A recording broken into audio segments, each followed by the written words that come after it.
If you watched our last video on Qatar Airways, you know that we had an amazing experience on the best business class in the world, and it has to be Q Suite.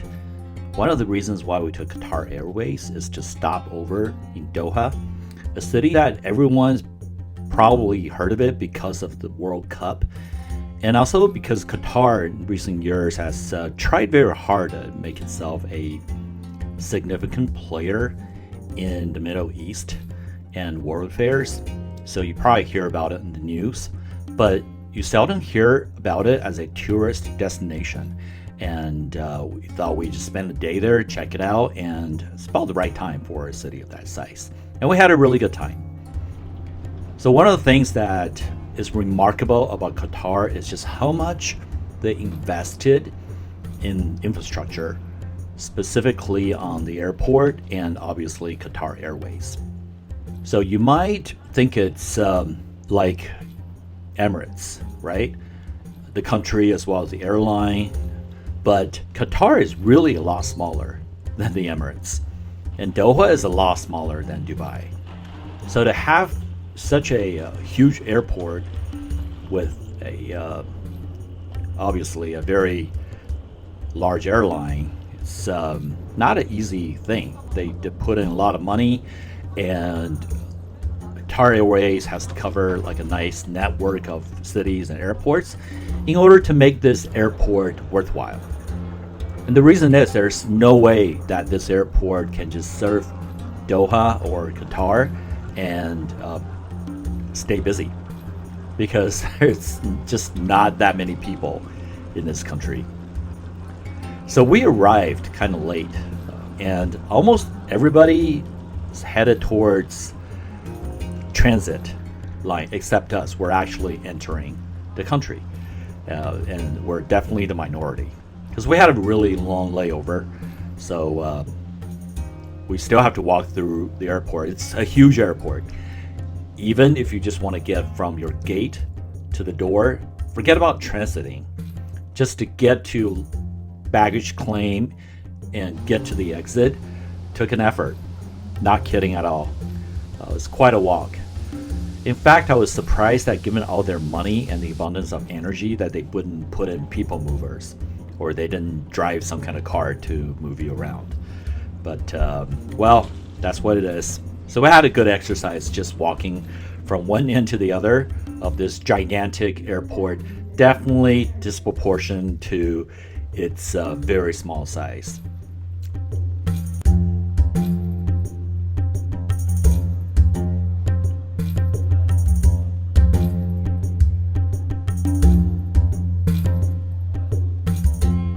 All right, so if you get out of the airport in the middle of the night and just haul a taxi or call Uber, it's very easy, very quick. They come like in a second. And from the outside, you really get another angle to appreciate how big this airport is and how nice it is. It's just really a fancy airport. So we got on the car and on our way to the city, which is only about like less than half an hour, like 20 some minutes away. And we're actually staying at a place called Westbay, which is west of the bay, where kind of the city is. So it's sort of on the other end of the city from the airport. So the whole city takes less than half an hour to drive through. But as you can see, it's a very impressive city. So some of these places that we're driving through right now, we're gonna actually visit during the day. Even at night, they keep a lot of lights on. This is like 5 a.m. in the morning, actually. So that's why there are cars on the street probably heading to work. Because all the lights are on these buildings and monuments, and there are a lot of street lights as well, it just looks really impressive. In fact, I think it looks a lot more impressive at night than during the day, sort of like Las Vegas. Yeah, because they did such a great job in lighting their buildings. And from a distance, obviously look spectacular. And if you're actually in the downtown area, you will see that they purposely keep a lot of lights on. This is a country with abundant supply of natural gas. So I think electricity is not a very big deal. Probably very cheap. I don't know.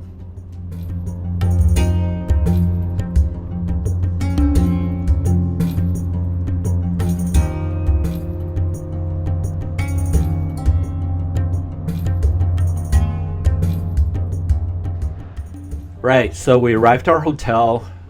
The lobby is not very big. So when I walked in, I was kind of slightly disappointed. I wish I had tried a international chain.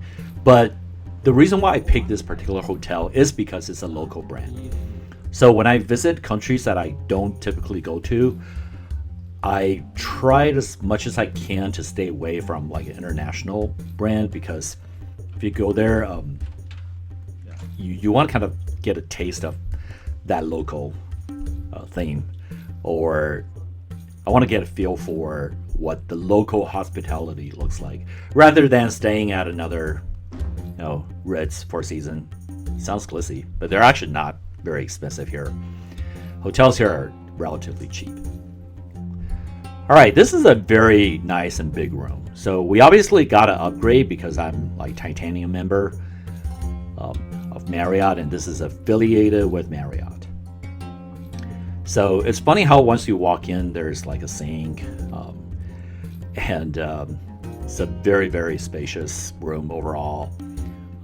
Very big glasses, has a view of the bay, and there obviously has to be direction of Mecca in the door. That's very typical for countries that are Muslim, or countries that have a good-sized Muslim population. They would typically do that. Take a closer look at the room and its amenities. Basically everything that you would expect in a very nice hotel.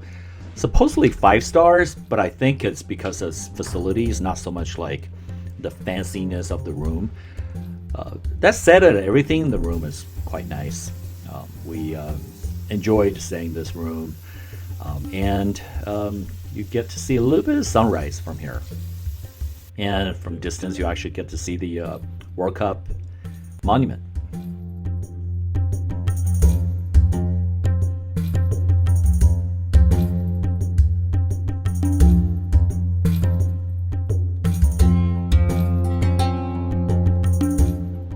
All right, time for breakfast. So after a short break, we walked down. It's so early. Breakfast just opened at like 7. And it's best to get down early if it's a buffet, right? So you get to taste everything fresh.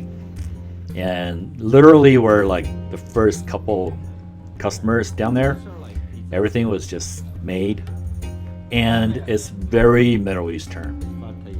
I would say that 80% of the things they offer out there, like you could look at, they look Middle Eastern. But there's also like the typical Western food, if you like you can have them make omelet. There's obviously bakery stuff like toast and croissants and cereal, fruit, salad, etc. But there are also things that I've not seen before that I'm definitely going to try later.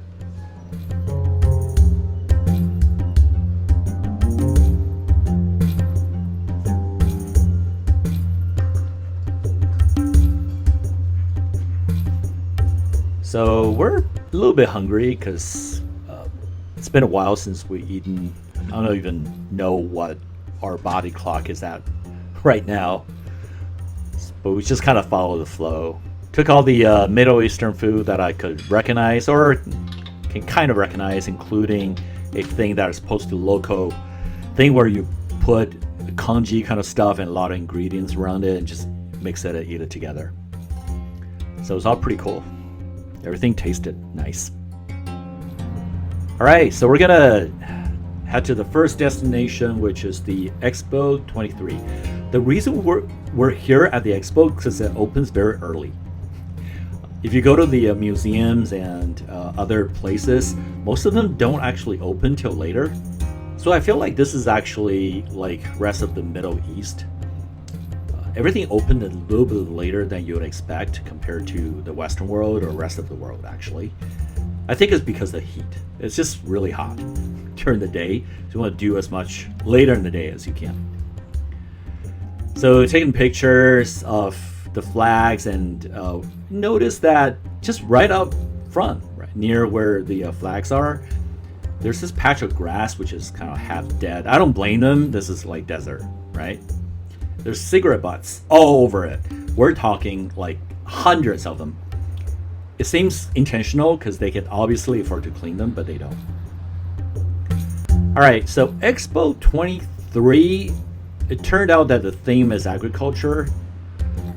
So all these countries, they try to put out their best show in what they offer in terms of like farm products. And there are a lot of flowers everywhere. I don't know how much money they have to either import these flowers or they have to water them, God forbid. Whichever way it is, there's a lot of flowers in the desert. But it looked really nice. It looked like they really made an effort to make this place as gorgeous as possible in the middle of the desert. It's a weekday, it's like 8 a.m. So obviously nobody's here.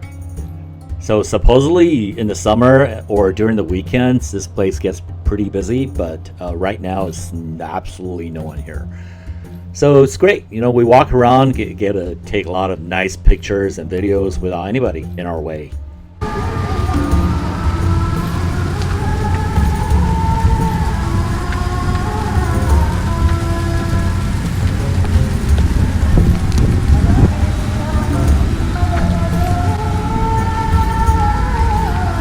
Right, so we're going to check out various countries, but first and foremost, because we just visited African country of Togo. So we thought, okay, so let's just look for something that is kind of a small country and see what they do with them. There are obviously big tents with all the big countries are represented, but what about Togo, right? Wow, and then we actually found it. It's in an area with very small exhibits. Don't blame them. It's a very small country with a small population, just a few million. And once we walk in there, wow, there are like pictures of places and monuments that we recognize because we were just recently there. And there are products that we actually brought back from Togo. Their main agricultural products are coffee, chocolate, and things like linen and a little other things. So that was pretty cool. It's nice to see a place that we're somewhat familiar with and you don't see too much of things from that country in other places, right? If you're outside the country. So, and there are many similar exhibits for these really small countries. Just really impressed with the effort they put into making sure that everybody has a little hut, it's air conditioned, and they can show their products in there.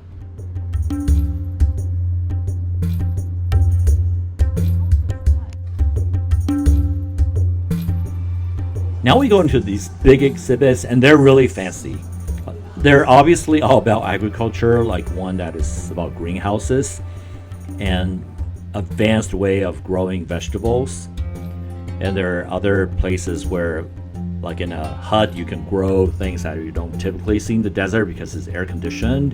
And the air conditioning is from solar power. So all sorts of fancy things.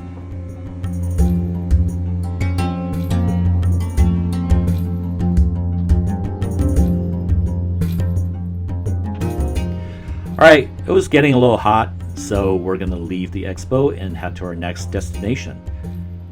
One of the reasons that we're at the expo is because it has a subway stop, Doha Metro, and we want to try taking the metro. We always try to take public transportation whenever we can, especially in a country that has a very unique system. In this case, just like many other Muslim countries, it has female-only cars, family cars, I think.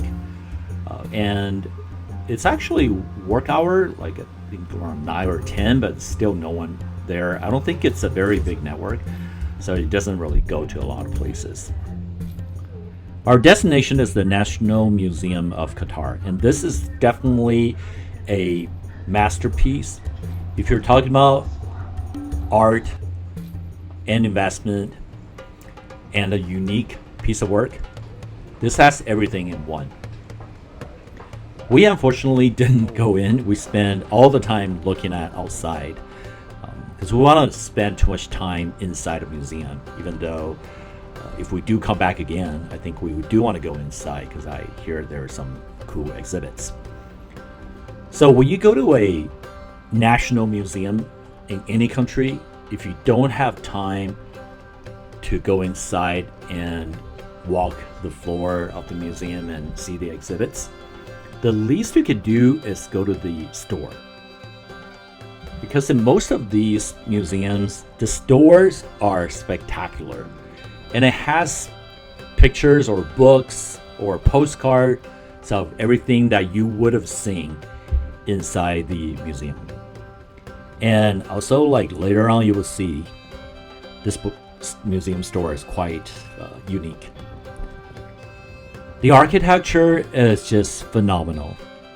Same as many other things in Qatar, it's like built with the landscape in mind, yet it's out of this world modern and high tech and probably expensive. This is just such a huge museum for a small country that I can smell the money everywhere, including the store, which is more than spectacular. It's a must visit if you come to this place, and it's supposedly everything is designed around the theme of the landscape in the country.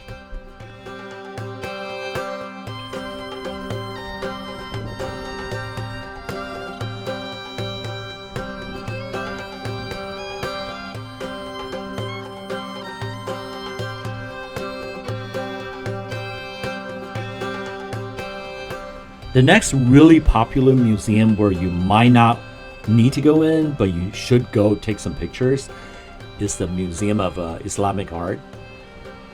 The uniqueness here is that it's a very modest looking building from the outside. There's nothing too unique about it until you walk in, and there's this courtyard that is absolutely stunning. I mean, the pictures and videos look good, but it will stun you even more if you're there in person, because the way that the museum is designed around the bay I was talking about, and also the fact that every little detail is so meticulous, including the water that serves as mirrors, and the fact that you are also like in front of water with the city as a backdrop. It's just absolutely spectacular. And this is definitely one place that you don't want to visit when there are too many people. Even with our situation of morning and a weekday, there's just constantly people like in our pictures. It's very hard to avoid because the pictures are just amazing if you take it at the right angle. So we actually had to wait a little bit until we get clearance on nice shots of ourselves. Again, it's just really hard to describe the architecture, the kind of thought they put into designing this. Again, it's amazing what you can achieve when you have all that natural gas money.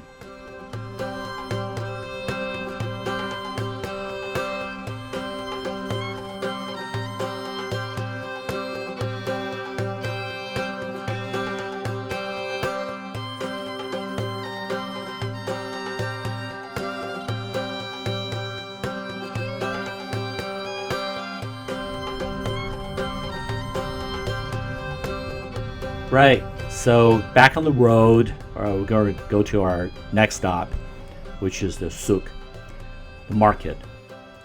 There are several of these here, but the big and the most famous one is pretty close to us.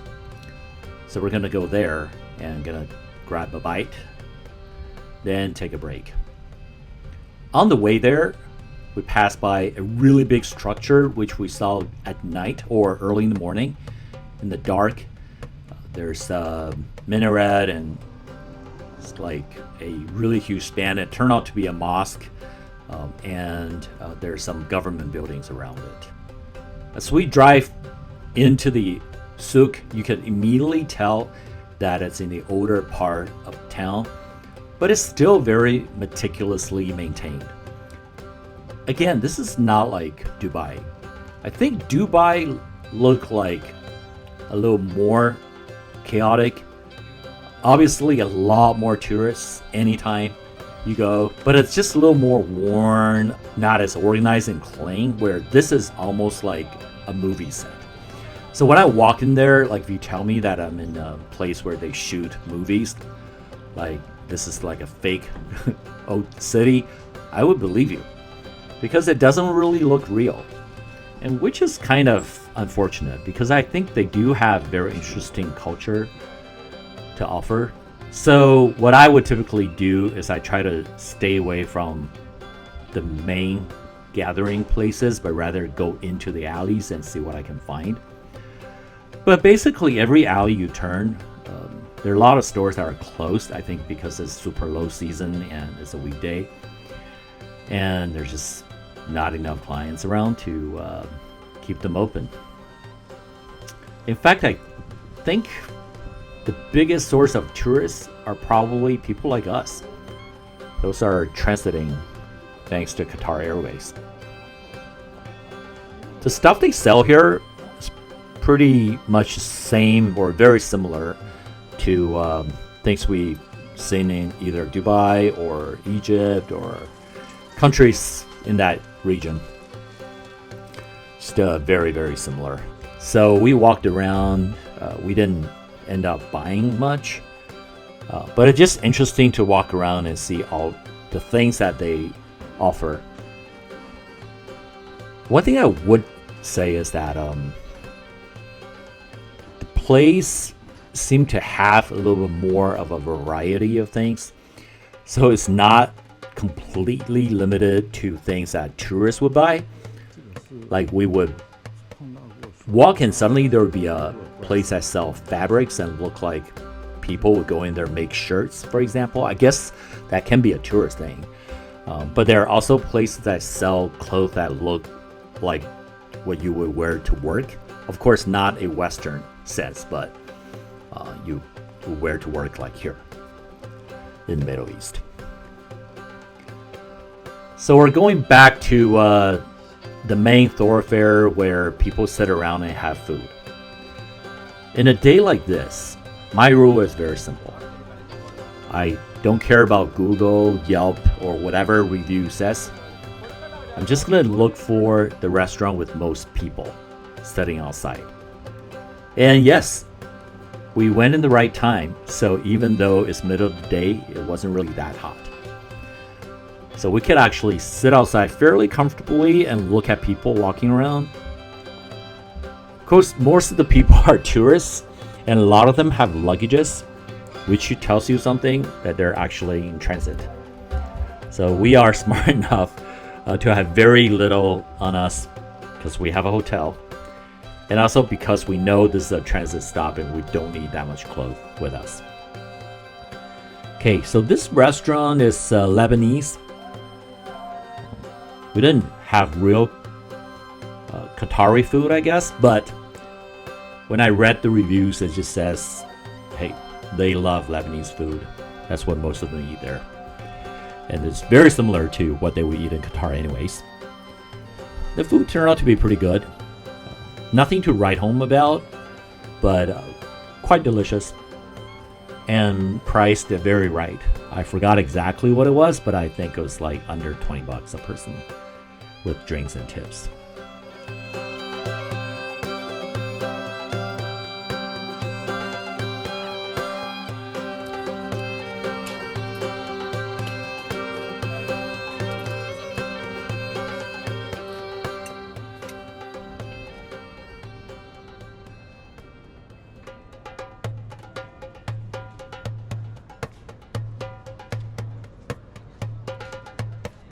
Right, so before we go back to the hotel, we just thought we'd check out this area some more, walk around. And one of the things that is right around the corner is the goat souk.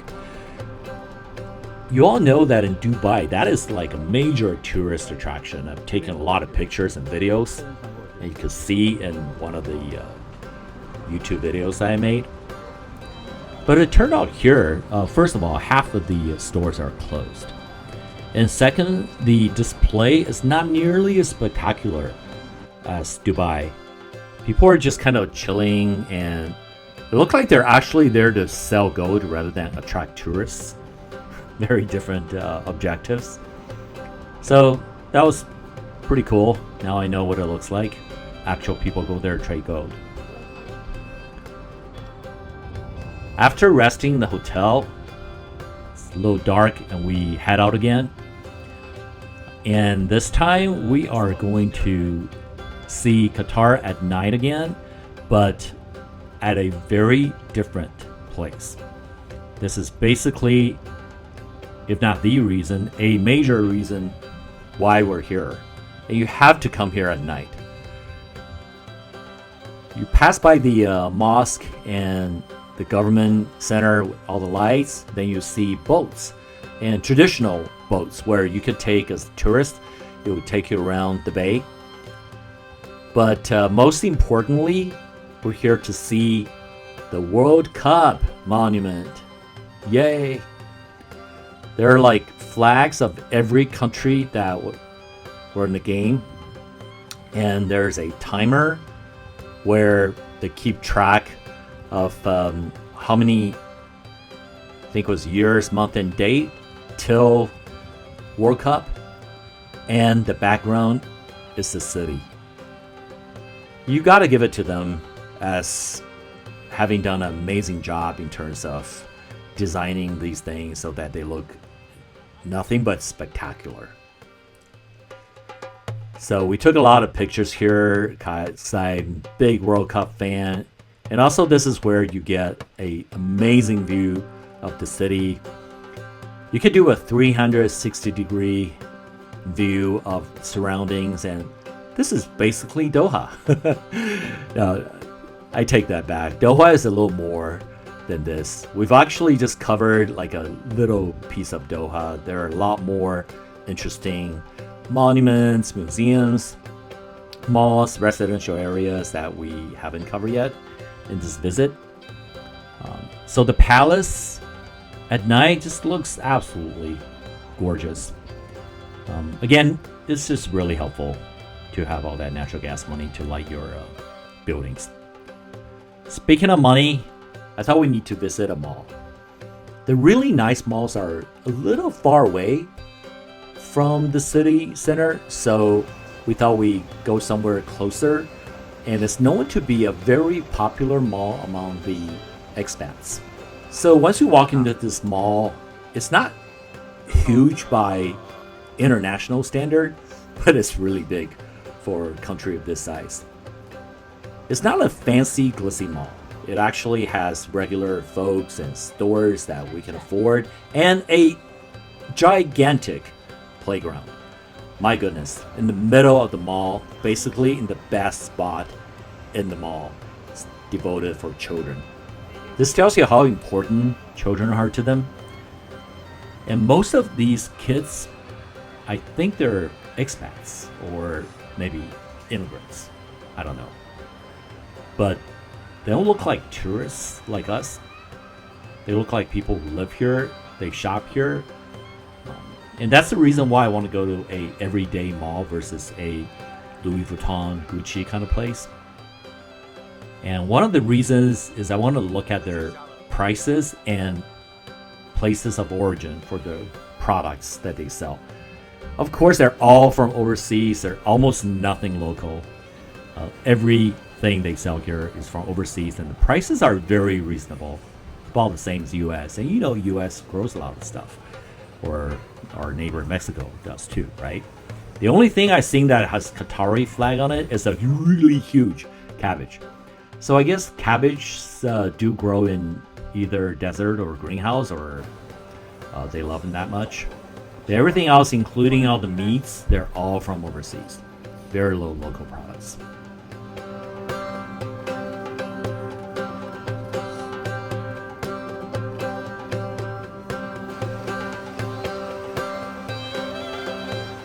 Right, now's the time to leave Qatar after our near 24-hour visit.